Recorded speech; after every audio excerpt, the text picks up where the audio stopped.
So I wanted to take a second and give everybody a quick channel update. If you don't want to hear it and rather go right to the video, you can click here or here.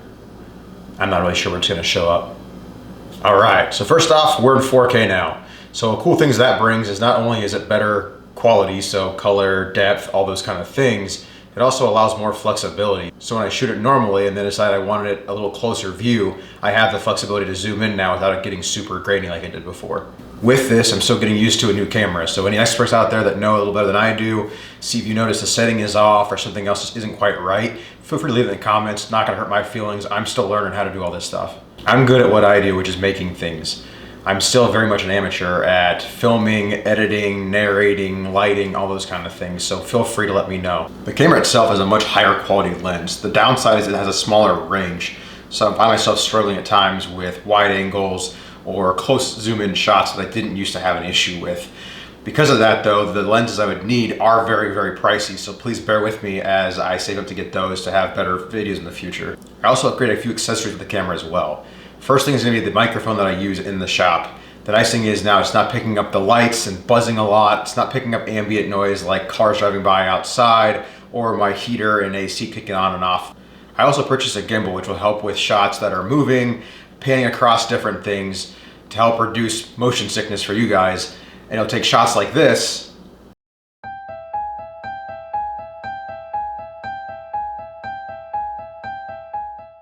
and turn it into this.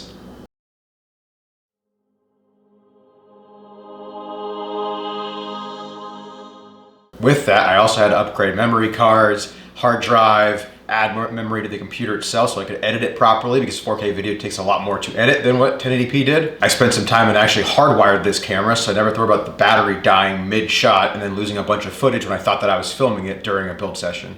At some point over the next year, I'd like to add some sound dampening foam to the ceiling, maybe some of the walls that aren't behind me or seen a lot, just to help with some of the ricochet and echoing that goes on. That leads me to the last thing. I just want to apologize for this video taking so long to get out to you guys. Between holidays, work, learning the new equipment, getting multiple projects done that I did film, so eventually there'll be a video around that.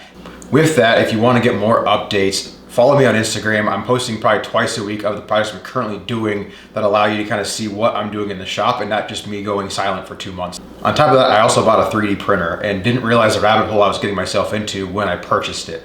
Not only did I buy a lot more things to go with it, I also built an enclosure, which you can see on Instagram as well, and I'll have a video down the road on how I made that. Turns out a 3D printer is either a tinkerer's dream or worst nightmare. There are endless things to make, to mod, to improve the printer itself, to around the enclosure on how to make that better and more efficient and safer. The nightmare part comes when you have a deadline you wanted to reach to get a video posted, and instead, my thought process was, well, I'll just get the printer printing something and then I'll work on the video. But instead, as it was printing, I was then either watching it or I was finding something else to print when that was done, and it just kind of put it off. But it's been a lot of fun for me, and I've learned a ton, and I've only scratched the surface so far. A 3D printer is always something that I thought would be really cool to have, a nice to have, if you will. Never really found it thought it'd be that useful for me, but I'm finding a ton of things I've already made, a lot of tools that you can make down the road, and maybe I'll do a video on that down the road as far as the top shop projects you can make with a 3D printer. But I think I put off getting one just because it was kind of intimidating. There's a lot of things that you see that can go wrong with them, that you need to upgrade or fiddle with to make sure it works properly. And I'm very happy I finally pulled the trigger. I wish I would have done it a long time ago. And maybe at some point I'll make a video on the beginner's guide to 3D printing. Since I'm just learning, it's all fresh in my mind. Maybe I can help some people that are kind of on the fence about it. All right, enough of that. Let's get on to the video. Today will be our third video around shop organization, focused today on wood storage. We're gonna start by grouping them into 5 categories, and from there I'll show you why and how I store them there. The 5 categories are gonna be sheet goods, lumber or long narrow pieces, scrap wood, cutoffs, and the trash can. Yes, the trash. This will likely be a shorter video, and although it's not that important of a subject, it does take up a large footprint in your shop. So I wanna make sure we prioritize that before we got into things like hardware, sandpaper, consumable items, those kind of things. I mainly work with plywood. I don't do a lot with lumber or solid wood very often. If I do, it's usually cheaper woods like pine, 2x4s, those kind of things. Or if it's a one-off project, I usually go and buy that wood when I need it for that project. If you work more with lumber or hardwoods, you may want to have more space allocated to your board storage versus sheet goods like I have. If your projects are smaller in nature, you may want to have a bigger scrap bin or multiple scrap bins so you have that flexibility when you need that for your projects. As far as location goes, you can really put it anywhere in the shop. In fact, I'd make the argument to put it as far away from your assembly table as you possibly can.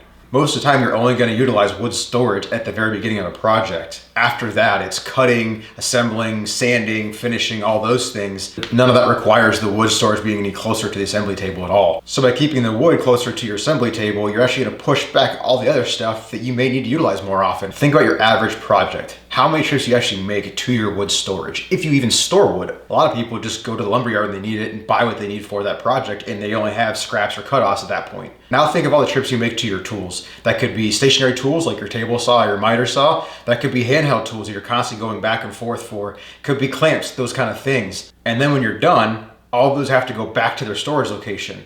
You're not taking the wood back to its storage location. You're finished with the project, so you're going to take it into the house or sell it or whatever you're going to do with it. Again, just food for thought, but if I had more room and I could do it again, I would put my lumber storage as far away as I possibly could in my shop.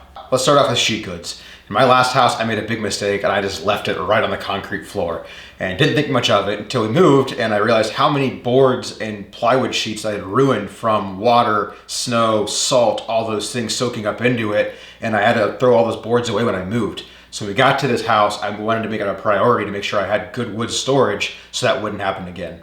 Based on my layout, I kept it close to what would eventually become the assembly area, but there is a specific reason for that. I had to be able to open my car door here. Because of this, I needed to put something here that wouldn't stick out very far. I couldn't put a workbench or any larger tools, but these sheet goods rest so close to the wall, even multiple sheets, it was the logical thing to put in this space. I kept it very simple. These sheets sit on L-shaped brackets that go right into the studs. They're rated for 100 pounds each, however, they sit directly on the foundation, so they can hold much more than that. They're cheap, all 6 cost less than 20 bucks, and they work really well. Things I like about this setup is it being low profile, inexpensive, and compact. Things that I don't like are to get a sheet from the back, I have to remove all the things in front of it, but again, that's only at the beginning of a project. I put it all back, and then I'm good to go. Second, I have to lift sometimes full sheets up over the lip without hitting the wood storage above, which can be a pain. Someday I'd still like to upgrade this, have it stick out a little further, be on a swivel caster so I can pull it out, get the boards from behind, not have to lift them up as much. But the problem still remains that I wouldn't be able to open my car door if it was any wider. Or so I thought. Until one day I had an epiphany, all by myself, with no outside help whatsoever. Someday I'd like to upgrade this so it could pivot out and I could get the boards from behind, but by doing so, it would then rest on the ground and it would stick out too far for my car door to open. So I don't know if that's gonna be an option or not for me. So why don't you just back your car in then? Why don't I just back my car in? Why don't I just back my car in? And just like that, my mind was blown. Not only was this an actual conversation that took place in the shop, it was also a pretty funny and embarrassing moment for me. For the last 10 years, I've lived in 3 different houses that have had attached garages. I have never once backed my car into the garage for any reason. I've always pulled my car in forward. My wife's the same way. I've backed my car up the driveway hundreds of times to unload lumber or whatever else, but I've never pulled it actually in the garage that way. And as dumb as that sounds and may be common sense to other people, I had just never thought to back my car in to put the door on the opposite side so it wouldn't be an issue. I've said it before in previous videos, sometimes you get stuck in a mindset because things have always been a certain way or you think it's the only possible option for you. So it's nice to have a second set of eyes to give you a different perspective sometimes. Next is the lumber rack. It's gonna be located actually above the sheet goods. The bottom rung is gonna be 6 foot 1 inches for 2 reasons. One, so my car door doesn't hit it, for now. And secondly, I'm 6 foot. So that way I never run into it. I don't poke an eye out when I'm walking around the shop. I don't have to worry about it. My old system was just an old recycled closet-made shelving system that came from our last house. Did a fine job, but I noticed in 2 spots that I had gaps, my board started to sag or warp a bit. When pricing out 2 more mounts and supports to fill that gap, it was going to cost more than $100. So instead, I took it down, built this whole thing from scratch, and it cost me less money to do so. It's really simple, just 2 2x4 sandwiched together, 3/4 inch electrical conduit that's secured 3 inches deep into the boards. I did put some epoxy in the holes. This is not for any structural purpose other than to keep them from spinning. I tend to put boards up on the right hand side of this unit and then slide it down. Because of that, I didn't want any of the bars to rotate and spin out over time. Here's how I made it.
Next is a scrap cart. This bin is primarily used for scrap wood that I think I will use at some point.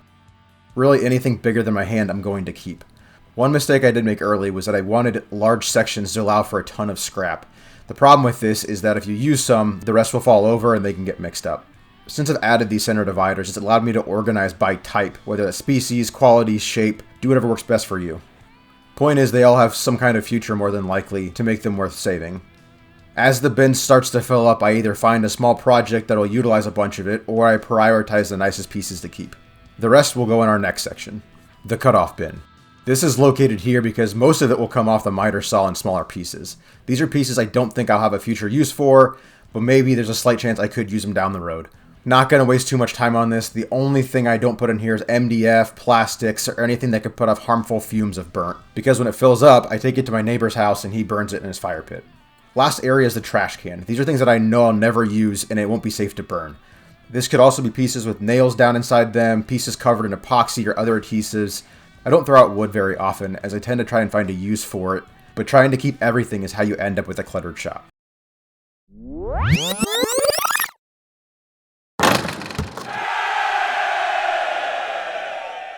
So that's going to wrap it up for wood storage.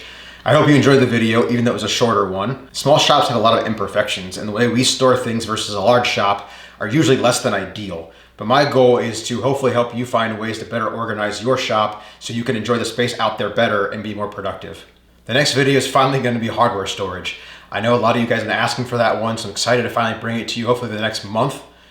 For those that don't know, I get very into the NFL draft every year, so the next couple months, March, April, I probably won't be in the garage a lot working on projects. So my goal is to rapid fire a handful of videos at you guys of projects I've already done and completed to give you guys something to watch in the meantime. As always, thank you guys so much for watching. We'll see you next time.